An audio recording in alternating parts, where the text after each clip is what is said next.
आप सभी को जय मसीह की प्रियो इटर्नल विजडम यूट्यूब चैनल पर आप सभी का स्वागत है।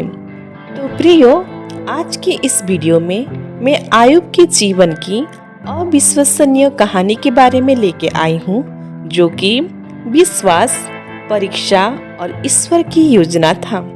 इस वीडियो में हम बाइबल के एक असाधारण पात्र आयुब की कहानी को गहराई से जानेंगे, जो कठिनाइयों के बीच भी अपने अडिग विश्वास के लिए प्रसिद्ध है।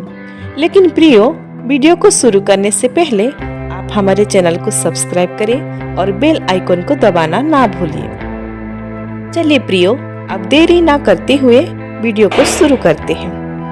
आयुब का भारी परीक्षा में पड़ना। उस देश में आयुब नामक एक पुरुष था। वो खरा और सीधा था और परमेश्वर का भय मानता और बुराई से परे रहता था। उसके 7 बेटे और 3 बेटियां उत्पन्न हुई। फिर उसके 7,000 भेड़ बकरियां, 3,000 ऊंट, 500 जोड़ी बैल और 500 गधियां और बहुत ही दास दासियां थीं। वरन उसकी इतनी संपत्ति थी कि पूर्वी देशों में वो सबसे बड़ा था। उसके बेटे बारी बारी से एक दूसरे के घर में खाने पीने को जाया करते थे और अपनी तीनों बहनों को अपने संग खाने पीने के लिए बुलाया भेजते थे। और जब जब दावत के दिन पूरे हो जाते, तब तब आयुब उन्हें बुलवाकर पवित्र करता और बड़ी भोर को उठकर उनकी गिनती के अनुसार होम बलि चढ़ाता था, क्योंकि आयुब सोचता था, कदाचित मेरे बच्चों ने पाप करके परमेश्वर को छोड़ दिया हो। इसी रीति आयुब सदैव करता था। एक दिन यहोवा परमेश्वर के पुत्र उसके सामने उपस्थित हुए और उनके बीच शैतान भी आया। यहोवा ने शैतान से पूछा, तू कहाँ से आता है? शैतान ने यहोवा को उत्तर दिया, पृथ्वी पर इधर उधर घूमते फिरते और डोलते डालते आया हूँ। यहोवा ने शैतान से पूछा, क्या तूने मेरे दास आयुब पर ध्यान दिया है? क्योंकि उसके तुल्य खरा और सीधा और मेरा भय मानने वाला और बुराई से दूर रहने वाला मनुष्य और कोई नहीं है। शैतान ने यहोवा को उत्तर दिया, क्या आयुब परमेश्वर का भय बिना लाभ के मानता है? क्या तूने उसकी और उसके घर की और जो कुछ उसका है उसके चारों ओर बाड़ा नहीं बांधा? तूने तो उसके काम पर आशीष दी है और उसकी संपत्ति देश भर में फैल गई है। परंतु अब अपना हाथ बढ़ाकर जो कुछ उसका है उसे छू, तब वो तेरे मुंह पर निंदा करेगा। यहोवा ने शैतान से कहा, सुन, जो कुछ उसका है वो सब तेरे हाथ में है, केवल उसके शरीर पर हाथ ना लगाना। तब शैतान यहोवा के सामने से चला गया। आयुब के बच्चों और संपत्ति का नाश होना। एक दिन आयुब के बेटे बेटियां बड़े भाई के घर में खाते और दाख मधु पी रहे थे।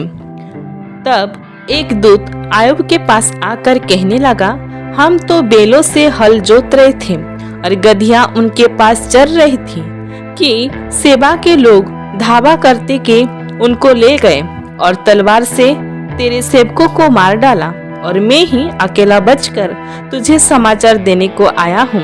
वो अभी ये कह ही रहा था कि दूसरा भी आकर कहने लगा, परमेश्वर की आग आकाश से गिरी और उससे भेड़ बकरियां और सेवक जलकर भस्म हो गए, और मैं ही अकेला बचकर तुझे समाचार देने को आया हूँ।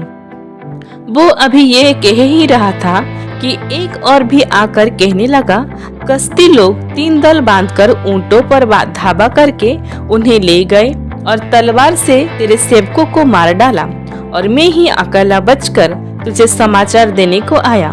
वो अभी यही कह रहा था कि एक और भी आकर कहने लगा, तेरे बेटे बेटियां बड़े भाई के घर में खाते और दाख मधु पीते थे कि जंगल की ओर से बड़ी प्रचंड वायु चली और घर के चारों ओर कोनों को ऐसा झोंका मारा कि वो जवानों पर गिर पड़ा और वे मर गए, और मैं ही अकेला बचकर तुझे समाचार देने आया।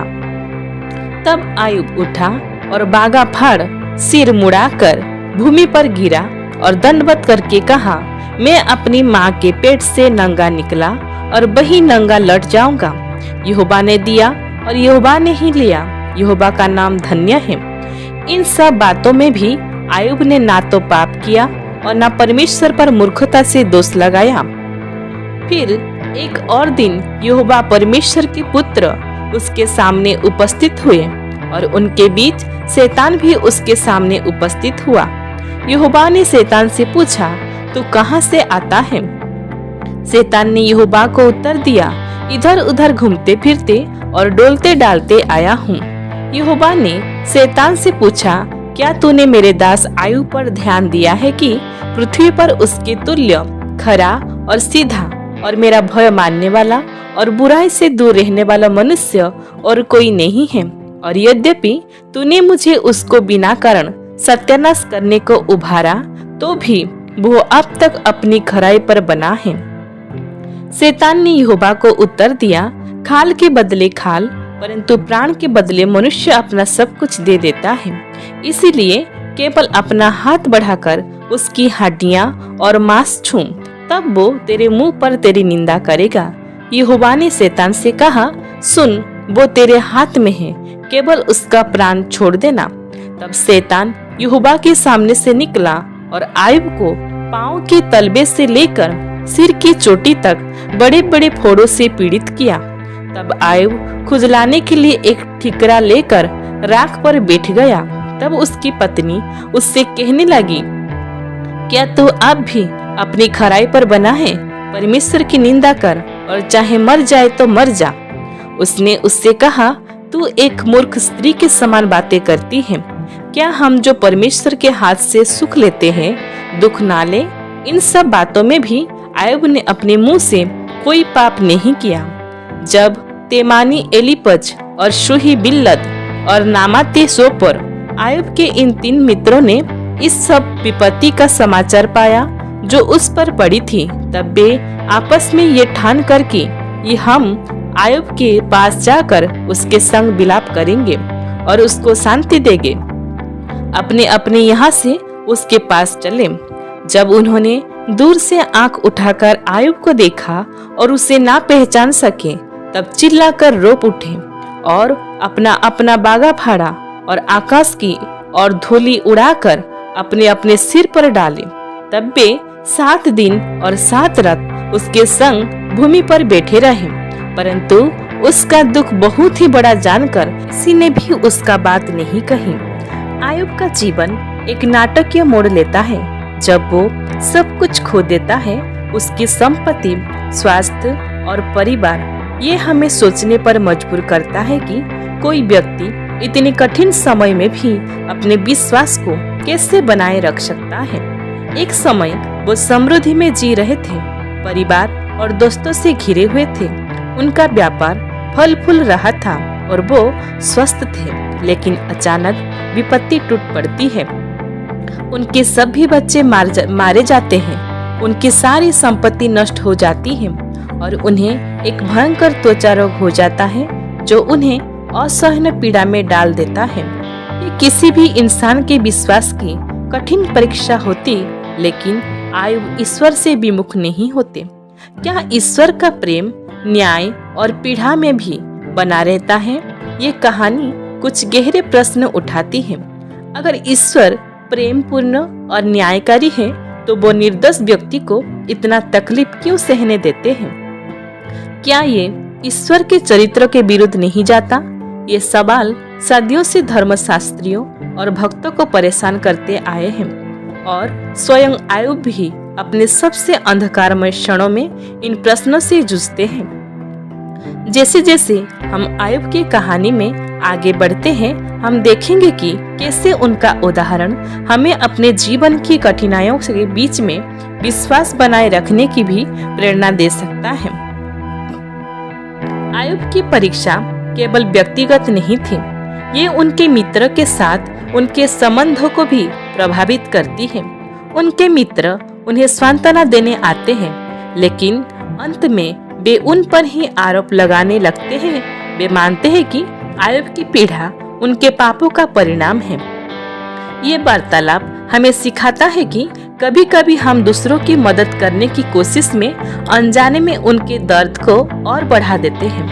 आयुब और उनके मित्रों के बीच के संवाद हमें सच्ची मित्रता, सहानुभूति और आध्यात्मिक समर्थन के महत्व को समझने में मदद करते हैं। आयुब अपने दर्द को खुलकर व्यक्त करते हैं। वो अपने परिवार की हानि, अपनी संपत्ति के नष्ट होने और अपने असहनीय कष्टों पर शोक व्यक्त करते हैं। वो ईश्वर से पूछते हैं कि उनके साथ ये सब क्यों हो रहा है। आयुब का संघर्ष हमें दिखाता है कि कठिन समय में सवाल पूछना गलत नहीं है। उनकी कहानी हमें ये सिखाती है कि हमें अपनी तकलीफों में भी आशा और साहस बनाए रखना चाहिए।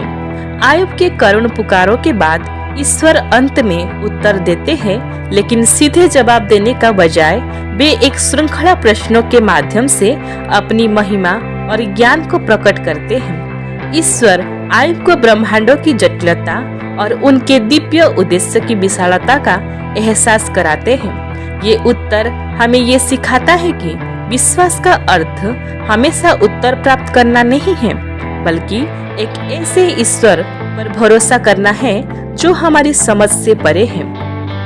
अंत में आयुब की कहानी हमें विश्वास, धैर्य और ईश्वर में भरोसा रखने का संदेश देती है। ये हमें सिखाती है कि जब हम कठिनाइयों का सामना करें तो हमें अपने विश्वास को मजबूत बनाए रखना चाहिए और ईश्वर की योजना पर भरोसा करना चाहिए, भले ही हम उसे पूरी तरह समझ ना सके। यदि आपको ये कहानी प्रेरणादायक लगी हो तो इस वीडियो को लाइक करें, अपनी राय कमेंट में साझा करें और अन्य अद्भुत बाइबल चरित्र पर हमारी अगली वीडियो जरूर देखें। ईश्वर इस छोटा सा कहानी से हम सभी को बहुतायत से आशीष दे। आमीन।